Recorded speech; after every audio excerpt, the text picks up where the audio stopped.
Тем временем на федеральных и региональных трассах Якутии проходит акция под названием «На дорогу без перегруза». Она призвана обеспечить сохранность дорог. Из Ленска передает наш корреспондент. Акция «Еду без перегруза, берегу дороги» всероссийская. Она стартовала 3 дня назад. Управлением автодорог республики на посту ГАИ был установлен пункт весового контроля.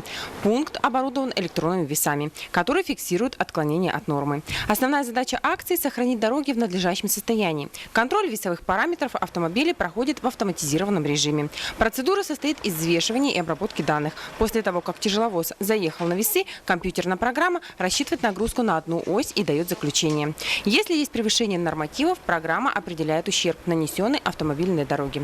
Специалист, осуществляющий весовой контроль, составляет акт. Со слов инженера отдела обеспечения сохранности дорог Республики Саха-Якутия Ивана Соболева, данная программа проводится владельцами автомобильных дорог постоянно на протяжении всего года. И в основном она носит информационный характер. Сотрудниками проводятся информационные работы, раздаются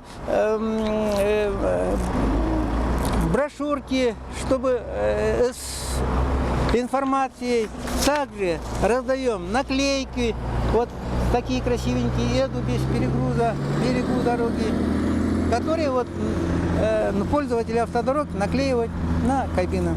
Нарушителей законодательства ждет не только применение штрафных санкций, но и препятствия дальнейшему движению по автодороге.